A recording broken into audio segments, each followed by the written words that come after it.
ಇದರ ಜೊತೆಗೇನೆ ನಟ ದರ್ಶನ್ ಅವರು ತಮ್ಮ ಪತ್ನಿ ಜೊತೆಗೆ ಮಾತನಾಡಿದ್ದಾರೆ. ಪತ್ನಿ ಅಂತಂದ್ರೆ ವಿಜಯಲಕ್ಷ್ಮಿ ಅವರ ಜೊತೆಗೆ ಅವರು ಮಾತನಾಡಿದ್ದಾರೆ ಅನ್ನುವಂಥದ್ದು ಗೊತ್ತಾಗ್ತಾ ಇದೆ.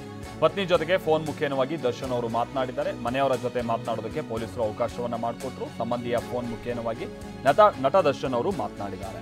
ಪತ್ನಿ ವಿಜಯಲಕ್ಷ್ಮಿ ಹಾಗೆ ಮಗ ವಿನೀತ್ ಜೊತೆ ದರ್ಶನ್ ಅವರು ಮಾತನಾಡಿದ್ದಾರೆ. ಯಾಕಂತಂದ್ರೆ ಈ ಕೇಸ್ ಯಾಕೋ ಹೋಗ್ತಾ ಇರುವಂಥದ್ದು ನೋಡಿದ್ರೆ 302 ಇವ್ರ ವಿರುದ್ಧವಾಗಿ ಏನಾದ್ರು ಫೈಲ್ ಆದಂಥ ನಂತರದಲ್ಲಿ ಬಹುಶಃ ಸದ್ಯಕ್ಕಂತೂ ಅವ್ರು ಹೊರಬರೋಕ್ಕಾಗಲ್ಲ. ಯಾರು ದರ್ಶನ್ ಅವರು 3 ತಿಂಗಳೆಲ್ಲ ಬೇಲ್ ಪಡೆಯೋದಕ್ಕೆ ಅವರು ಒದ್ದಾಡಬೇಕಾದಂಥದ್ದು ಅನಿವಾರ್ಯತೆ ಬರುತ್ತೆ. ಬೇಲ್ ಪಡೆಯೋದಕ್ಕೆ ಹೇಳ್ತಾ ಇರುವಂಥದ್ದು.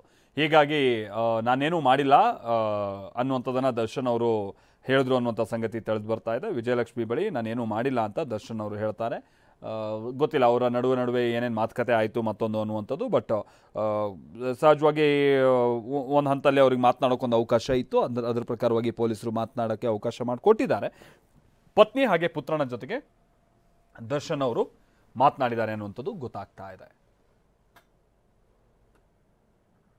ಸಹಜವಾಗಿ ವಿಜಯಲಕ್ಷ್ಮಿ ಅವರಿಗೆ ಒಂದು ಸಿಟ್ಟು ಅನ್ನುವಂಥದ್ದು ಇದ್ದೇ ಇರುತ್ತೆ.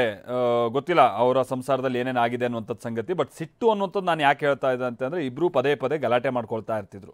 ಯಾರು ವಿಜಯಲಕ್ಷ್ಮಿ ಜೊತೆಗೆ ಪವಿತ್ರ ಗೌಡ. ಇದೇ ದರ್ಶನ್ ಅವರು ವಿಚಾರವಾಗಿ ಪವಿತ್ರ ಗೌಡ ಅವರು ದರ್ಶನ್ ಜೊತೆ ಫೋಟೋ ಹಾಕಿದ್ರೆ ಆ ಕಡೆ ವಿಜಯಲಕ್ಷ್ಮಿ ಅವ್ರು ಸಿಟ್ಟಾಗೋದು, ವಿಜಯಲಕ್ಷ್ಮಿ ಅವರು ದರ್ಶನ್ ಜೊತೆಗೆ ಫೋಟೋ ಹಾಕಿದ್ರೆ ಈ ಕಡೆ ಪವಿತ್ರ ಗೌಡ ಅವ್ರು ಸಿಟ್ಟಾಗೋದು. ಈಗ ನೋಡಿದ್ರೆ ಅದೇ ಪವಿತ್ರ ಗೌಡ ವಿಚಾರವಾಗಿ ಗಲಾಟೆಯಾಗಿ ಅದಾದ ನಂತರ ಈ ರೀತಿಯಾಗಿ ಕೊಲೆ ಮಾಡಿರೋಷ್ಟ್ರ ಮಟ್ಟಿಗೆ ಆರೋಪ ಬಂದು ಈಗ ಸ್ಟೇಷನ್ಗೆ ಹೋಗ್ತಾ ಇದ್ದಾರೆ ಅಂತ ಅಂದರೆ ಈಗ ವಿಜಯಲಕ್ಷ್ಮಿ ಅವರಿಗೆ ಈ ವಿಚಾರ ಹೇಳಿದಾಗ ವಿಜಯಲಕ್ಷ್ಮಿ ಅವರು ಮೊದಲಿಗೆ ಅವ್ರು ಏನು ಮಾತಾಡಿರ್ಬೋದು ನೋಡಿ, ಪವಿತ್ರ ಗೌಡ ಅವ್ರ ಜೊತೆ ಹೋಗಿ ಹಿಂಗಾಯಿತು ಅನ್ನುವಂಥದ್ದು ಅವ್ರ ಮನಸ್ಸಲ್ಲಂತೂ 100% ಇರುತ್ತದು. ಬಟ್ ಅದನ್ನು ಅವ್ರು ಹೆಂಗೆ ಹೇಳಿದ್ದಾರೆ ಏನು ಅನ್ನುವಂಥದ್ದು ಗೊತ್ತಿಲ್ಲ.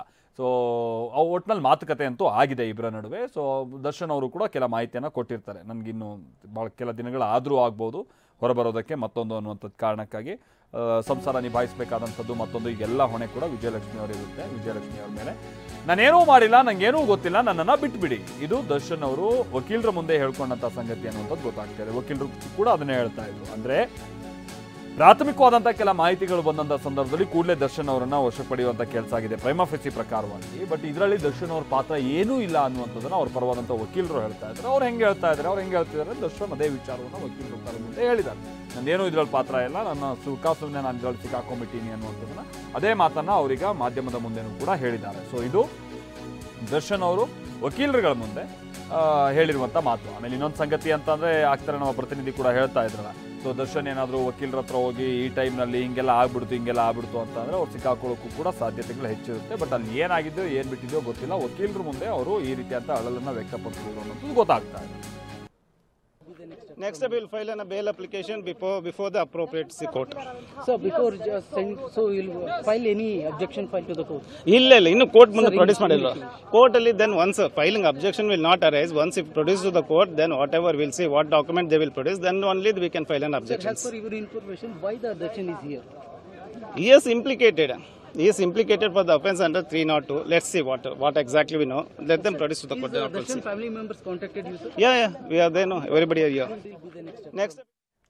ಸೊ ಇದು ದರ್ಶನ್ ಅವರ ಪರ ವಕೀಲರು ಅನಿಲ್ ಅವರು ಮಾತನಾಡ್ತಾ ಇರುವಂಥದ್ದು. ಇದರಲ್ಲಿ 302 ಅವ್ರ ವಿರುದ್ಧವಾಗಿ ಬುಕ್ ಆಗಿದೆ ಅನ್ನುವಂಥದ್ದನ್ನು ಕೂಡ ಹೇಳ್ತಾ ಇದ್ದಾರೆ. ಅದರ ಜೊತೆಗೇನೆ ನಾವು ಅವರ ಪರವಾಗಿ ಈಗ ಬೇಲ್ ಅಪ್ಲಿಕೇಶನ್ ಅನ್ನು ಹಾಕ್ತೀವಿ ಅನ್ನುವಂಥದ್ದನ್ನು ಕೂಡ ಹೇಳ್ತಾ ಇದ್ದಾರೆ.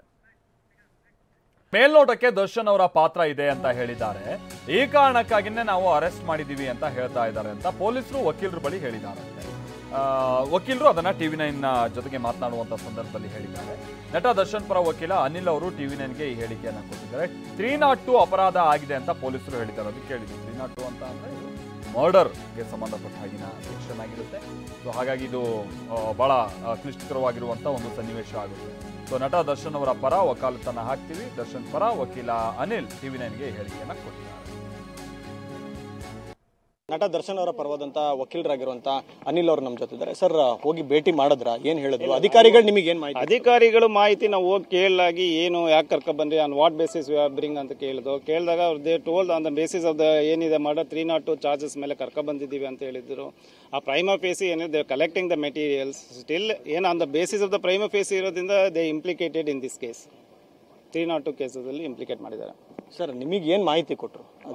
ಏನಿಲ್ಲ, ಅದೇನು 302 ಅಫೆನ್ಸ್ ಆಗಿದೆ. So they producing before the court ಅಂತ ಹೇಳಿದ್ದಾರೆ. On that basis for the offences under section 302.